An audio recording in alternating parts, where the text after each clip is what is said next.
going here. Give me 1 second, I'm gonna pop it into the chat. So this next one, this one is talking pretty broad.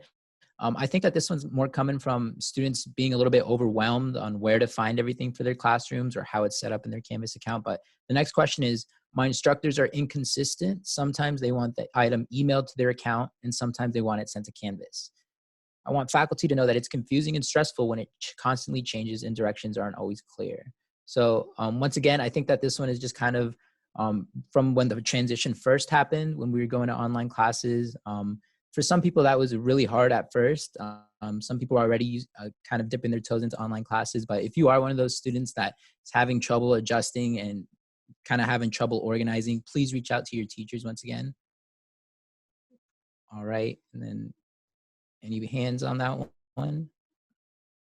Nothing necessarily to add. It's definitely good for us to hear that feedback and for us to be thinking about that. I can guarantee you that all of your instructors already have that in mind. That's definitely a big concern on our end.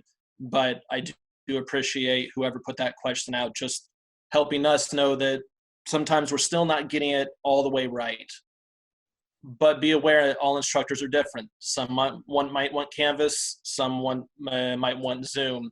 That's one of those things that, you know, you're learning how to juggle different balls. Thank you, Paul.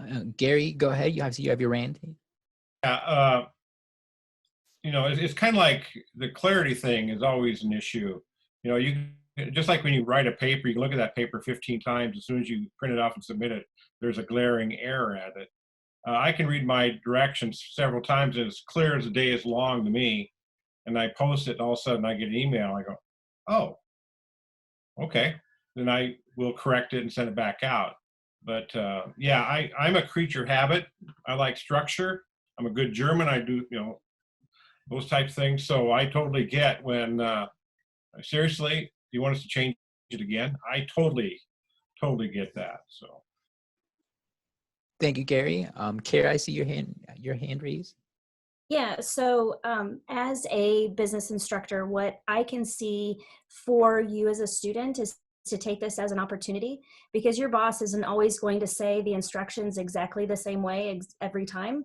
And so this is a way that you can kind of practice those skills of, am I submitting the assignment correct according to the directions? Am I submitting it the way that the instructor is asking me to submit them? Do I have any question about that? And if I have question, I need to contact that instructor. And so this is something that you can use as a learning experience. You know, we talked about this last week, where this is an incredible example of what you can talk about in a job interview. Well, this is part of it. So you are having to adjust to 3 different ways on having to submit things. Or I have a advanced management class that during class we met Mondays and Wednesdays. Well, I have assignments scheduled for Mondays, Wednesdays, and Fridays, because if I only did Mondays and Wednesdays, everything's crammed in those few days. And so we adjusted our schedule. And so, you know, this is a very good way to develop those skills of being flexible and being able to read directions, follow directions, and being able to ask questions when we don't know exactly what we are supposed to be doing. Thank you, Kara. And just kind of getting back on that, it's so important to work on these assignments ahead of time, because if you just leave it to the last minute, it's just physically impossible for us to get that avenue of communication going. And so whether that means that you're not understanding it or you're having problems physically submitting it, it's just super important to work on it ahead of time. And so Angie, I see you have something to say. Go ahead and unmute yourself. Yeah, kind of based on the whole, like, talking to your instructor, asking questions. So I have a lot of teachers that will put the instructions in like a Google Doc or send it to us. And even though like it probably does make sense, like sometimes reading through it, it doesn't make sense. So I will email them like 2 or 3 times just to ask them again. And like after, like sometimes I feel guilty, and they're like, well, are you navigating Canvas well? I'm like, no, I am. But like at the end of the day, it's my grade. And like, and they know that, and they accept that, and they understand. So yeah, so asking them 2 or 3 times is fine. Like they're totally okay with it. So don't be afraid to do that, for sure. Paul, you want to jump in on that?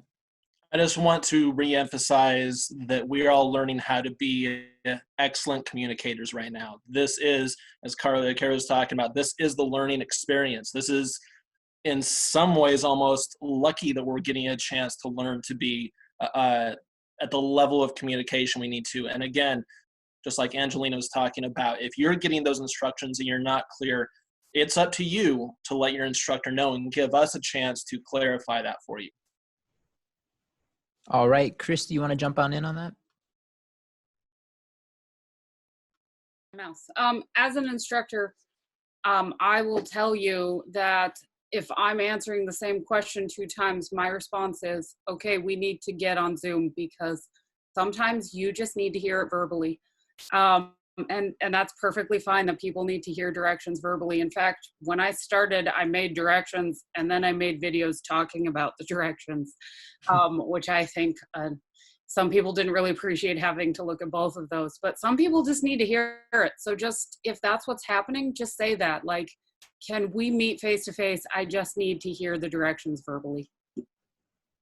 And as a reminder to students, many of our instructors should still be holding all their office hours. And so that's a perfect time to jump on in and, ask about the assignment, get your questions out. And so that way, even if you're working on it, any future questions that would arise, you're not just stuck in that time vacuum.